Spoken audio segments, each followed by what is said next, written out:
The Unseen Justice।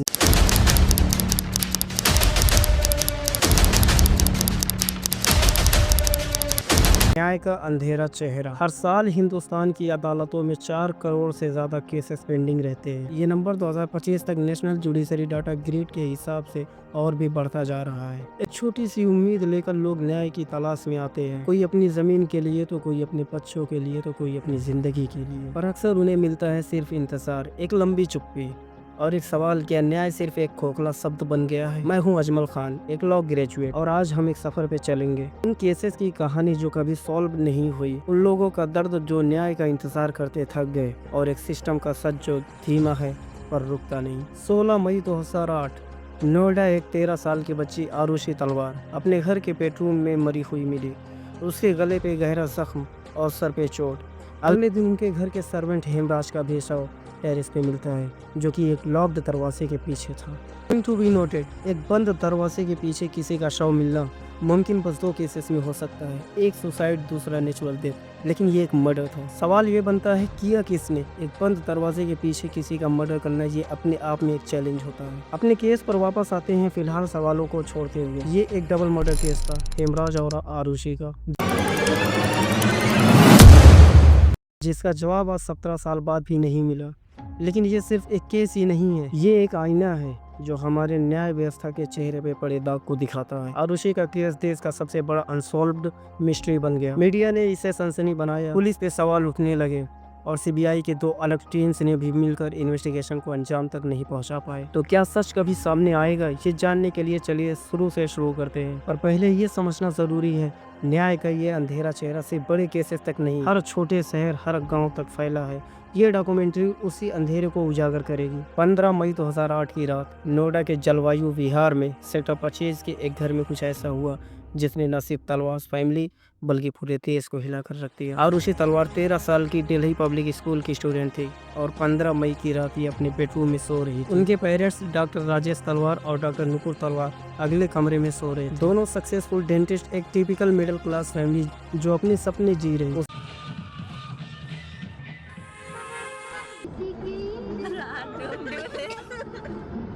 दिल ना चुराए कहीं। Sing, yeah?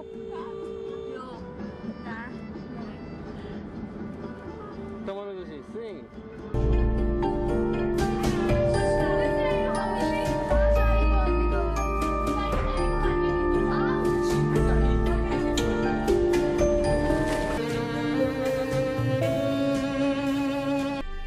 रात घर में तीसरा शख्स था हेमराज, उनका 45 साल का नेपाली डोमेस्टिक हेल्पर, जो रोज की तरह काम करके सो गया था। सुबह 6 बजे जब नुपुर उठी तो उन्हें अपनी बेटी का शव मिलता है, गला कटा हुआ और सर पर चोट, चादर खून से भीगी। पहली नजर में लगता है शायद हेमराज ने ये किया।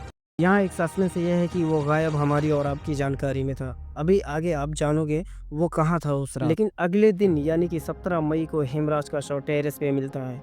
हेमराज का शव 2 दिन से टेरेस पे पड़ा था। आरुषि के मर्डर वाली रात हेमराज का भी मर्डर हुआ था, और अभी तक ये किसी को नहीं पता था कि हेमराज का भी मर्डर हो चुका है।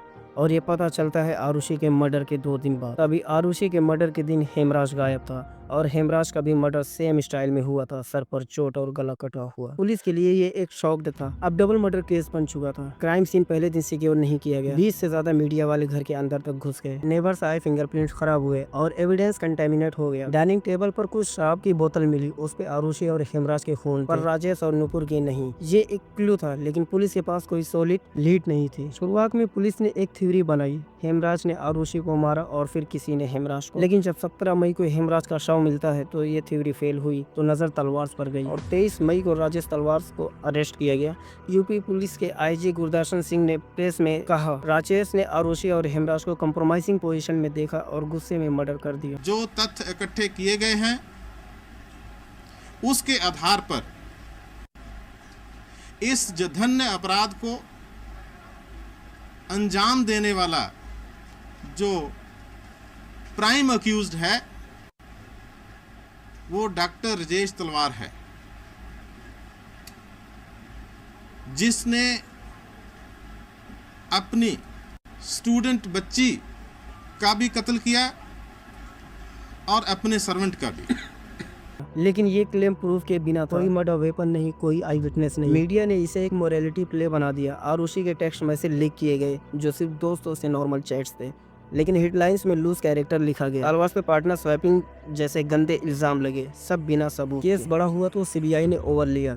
उन्होंने पहले सस्पेक्ट कृष्णा से शुरू किया, जो कि डॉक्टर राजेश तलवार के असिस्टेंट थे। अरुण कुमार की टीम ने कृष्णा के साइंटिफिक टेस्ट किए, polygraph, narco analysis, brain mapping. दूसरा सस्पेक्ट था विजय मंडल, एक नेवर का सर्वेंट, लेकिन ये टेस्ट कोर्ट में एडमिसेबल नहीं था। इंडियन एविडेंस एक्ट के सेक्शन 45 के मुताबिक नार्को रिजल्ट सिर्फ इन्वेस्टिगेशन के लिए यूज हो सकते हैं, कन्विक्शन के लिए नहीं। फिर 2009 में दूसरी सीबीआई टीम आई, एजीएल कॉल के लीडरशिप में। इन्होंने डायरेक्शन बदली, तलवार पे फोकस किया और सर्वेंट को छोड़ दिया। इन्वेस्टिगेशन के दौरान सीबीआई और नोएडा पुलिस ने अलग अलग वक्त पे कई सस्पेक्ट पेश किया। केस की उलझन और इन्वेस्टिगेशन के मल्टीपल फेजेस की वजह से सस्पेक्ट की लिस्ट बदलती रही। ऑफिशियली 6 सस्पेक्ट मेंशन्ड हुए, राजेश तलवार, नुपुर तलवार, कृष्णा राजकुमार, विजय मंडल, हेमराज। राजेश तलवार आरुषि के फादर और एक डेंटिस्ट को पहले विक्टिम्स के रूप में देखा गया, लेकिन बाद में सीबीआई की दूसरी टीम एजीएल कॉल ने उसको प्राइम सस्पेक्ट बनाया। थ्योरी थी कि उसने ऑनर किलिंग की क्योंकि आरुषि और हेमराज के बीच अफेयर का शक था। 23 मई 2008 को अरेस्ट हुए, लेकिन 2017 में इलाहाबाद हाई कोर्ट ने बरी कर दिया।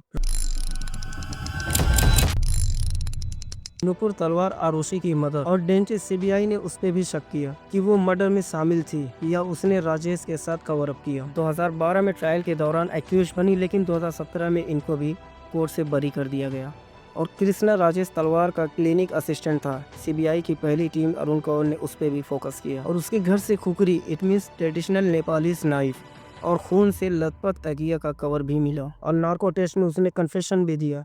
13 जून 2008 को अरेस्ट किया गया, लेकिन एविडेंस वीक होने से रिलीज हो गया। राजकुमार तलवार का पड़ोसी था, डॉक्टर प्रफुल्ल दुर्रानी के डोमेस्टिक हेल्पर थे। और कृष्णा के साथ राजकुमार का लिंक था क्योंकि ये एक ही सर्कल में काम करते थे।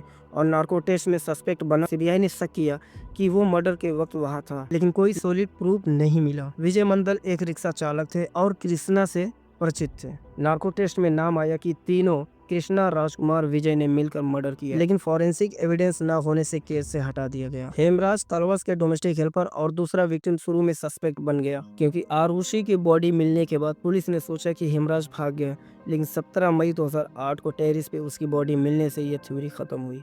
अनीता दुर्रानी इनडायरेक्टली सस्पेक्ट थी, डॉक्टर प्रफुल्ल दुर्रानी की वाइफ और तलवार की फ्रेंड। सीबीआई ने शुरू में सोचा कि वो या उसका स्टाफ राजकुमार इन्वॉल्व हो सकते हैं, लेकिन ये थ्योरी ज़्यादा देर नहीं चली। 2010 में सीबीआई ने क्लोजर रिपोर्ट दी, राजेश प्राइम सस्पेक्ट पर एविडेंस नहीं, क्लोज बंद करो, लेकिन कोर्ट ने मना किया। स्पेशल सीबीआई कोर्ट ने कहा सरकमटेंशियल एविडेंस से ट्रायल होगा। 2013 में राजेश और नुपुर को आईपीसी सेक्शन 302 के तहत उम्र कैद की सजा सुनाई गई। मर्डर वेपन एक गोल्फ क्लब बताया गया जो कभी रिकवर नहीं हुआ। आरुषि के वजाइना स्वाब में टेम्परिंग की बात आई। फॉरेंसिक एक्सपर्ट डॉक्टर सुनील दोहरे ने कोर्ट में कहा स्वाब बदला गया था, लेकिन क्यों ये नहीं पता। 2017 में इलाहाबाद हाई कोर्ट ने तलवार को बरी कर दिया। जजमेंट में लिखा गया एविडेंस चेन इनकम्प्लीट है, सो कन्विक्शन नहीं हो सकती और आरुषि का केस यहीं पे क्लोज हो जाता है।